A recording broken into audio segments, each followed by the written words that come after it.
I've been doing puppetry since I was a little kid. I was doing it for church, and I did ventriloquism for a while, all like amateur kind of stuff. I wouldn't consider myself professional at all. So ever since I was a little kid, I've been working with puppets, and when I went into ACM at UH Manoa, I kind of wanted to sort of separate my style from everyone else's there, so I made it a rule for me to have a puppet in every single one of the projects that I've done. So that's kind of where it originated from. Making puppets is really expensive. The apples that you saw in this film, cheapest one was maybe about $200. These guys were made of foam and they were painted over with a special paint. There actually is no place in Hawaii that you can purchase materials to make a professional puppet like this. For those of you who are familiar with Sesame Street Muppets, those are made out of a special kind of fleece called Antron fleece. When you assemble it together, put the fleece over the foam, the seam becomes invisible in the camera. That kind of fleece is not available to buy anywhere in Hawaii. So what I do is I design the puppets, I draw it out, or I get a graphic designer to draw it out, and I actually have people on the mainland build it for me. The most expensive one was like a giant monster octopus. That one cost about $1,300. So yeah, it's much cheaper and easier to use human actors in your film. But if you have that kind of film that requires puppets, it makes it all the more better if you actually go the extra mile and have it custom made for yourself. It also takes longer, where you can just call up an actor and say, hey, can you be on set tomorrow? A puppet takes months to actually build, so yeah, you're going to be waiting a while for it to come to you. So I know that many independent filmmakers, they struggle at the funding stages. How do you approach raising money for your films? Well, most of that was all out of pocket, and you don't spend it all at once. A lot of it is, you spend it over time. For example, if you send it to film festivals, you're spending maybe like $10–15 at once as you submit it there. It does help to have some Kickstarter, Indiegogo help, because and you have done it in the past for your other projects. I have, right? yeah, and even for it? this one too. We didn't make that much money off of Kickstarter, just maybe like a few $1,000s, but it's really hard to raise funds, especially if you're making a film that has no potential for product placement, or I can't put like a Pizza Hut logo in this like fairy tale, right? So I guess it would all start with your script. What your script asks for, however that goes about, that's how much money that you're planning to give out for it. And the unfortunate thing is that yes, for your passion projects, you're gonna have to expect to give it all out of pocket. If you really want to make the film, you gotta be expecting to do that. Working with puppets is no job for a weakling. You have to be somewhat athletic to utilize them. Just as a performer alone, I was the lead puppeteer for this film and all the stuff on my YouTube. So behind the scenes, you're going to be seeing me lying on the floor with my arm up, holding it up for minutes on end, making sure that the puppet's eyes are in line with the camera lens. As a director, directing puppets, it's kind of different than directing actors, especially if you have a human and a puppet in the same shot. Puppets are obviously going to be smaller, right? So you kind of have to frame it up, still using your standard rule of thirds, the tic-tac-toe rule of thirds, but you're framing it a little different than where you have just two actors in the same shot. So as a director, it's something to have to adapt to. Directing myself using a puppet in the shot is we really have to rely on whoever's operating the camera or whoever's the director of photography to kind of guide you. I was mentioning earlier, you have to, if the puppet is looking directly into the camera, the eyes have to be perfect. If the eyes are, slightly off, it's going to ruin the shot because, your eyes, the puppet's pupils can't move around, right? So you really have to rely on your director of photography to kind of guide you.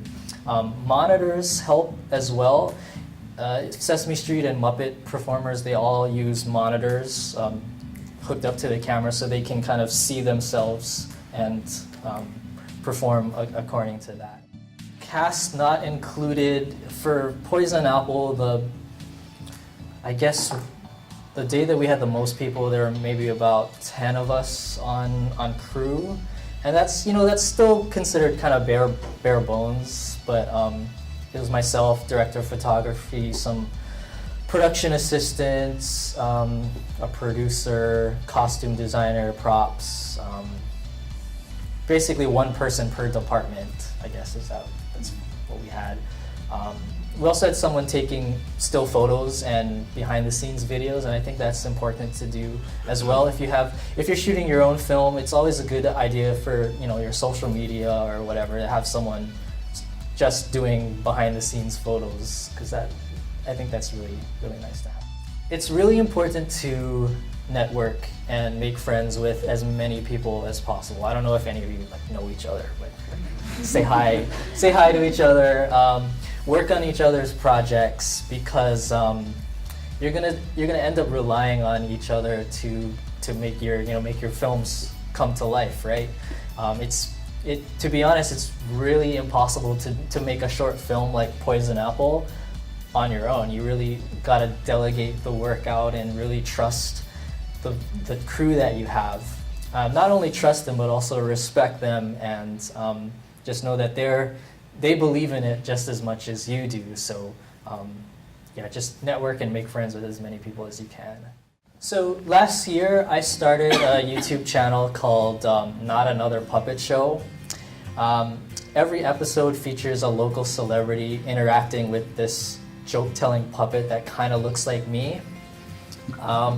And it's been really fun. I'm still kind of in the experimental phase where I'm trying to figure out what kind of episodes are people responding to the most. And once I figure that out, once I get that formula ready, then I'll be able to kind of expand my my horizons in that sense. But it's been really fun so far. Last year I shot 25 episodes. This year I was a little bit more busy with other things, so I was only able to get 12 done, and then hopefully start up again later this year for a third year. I wanted to go into web series because, first of all, it's a lot less expensive than making a short film, and it requires a lot less time. It's also a way to, it's a good excuse to work with famous people, first of all. And this web series in particular is kind of just like me making fun of myself. It's very metafictional, and I just have a lot of fun with it. It's something that I can do on my spare time whenever I have the time for. Especially if you're working, a full-time job, you don't have the luxury to take off a whole week to shoot a short film every day, right? So this is stuff that we do on the weekends whenever we have time, and it's a really great schedule to have. It's also ongoing, whereas a short film, it has a lifespan of maybe 2 or 3 years until it loses its relevance in film festivals. With the web series, you can do this forever, pretty much, and it just keeps on evolving, and that's why I really have fun with it. Yeah.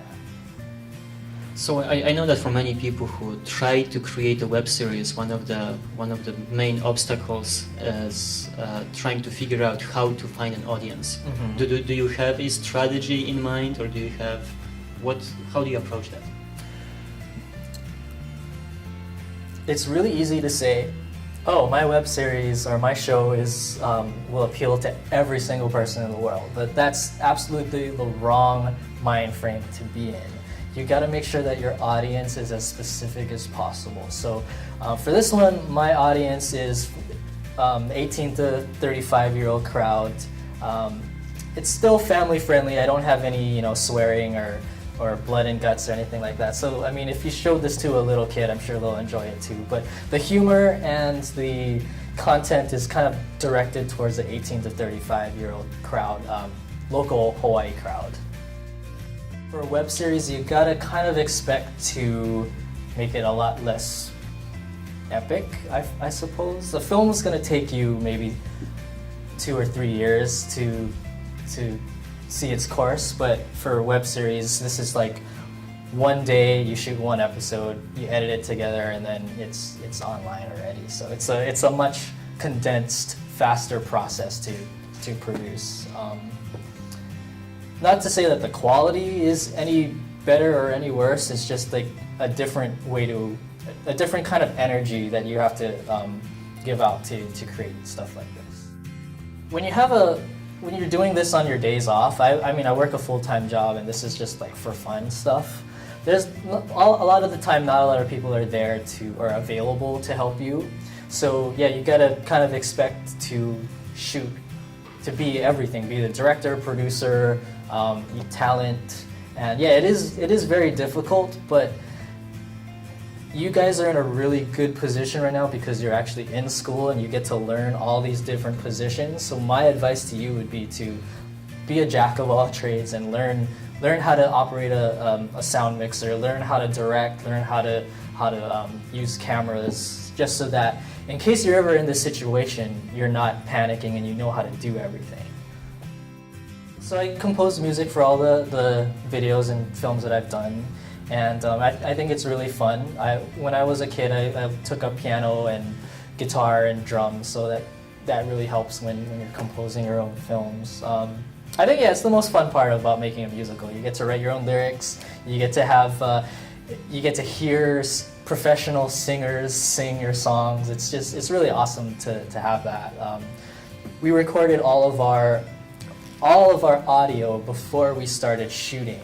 So I basically cut the film together before the camera started rolling. So every time we went into production on set, everyone was lip syncing. So that's really good to kind of plan ahead, especially if you're doing a musical like this.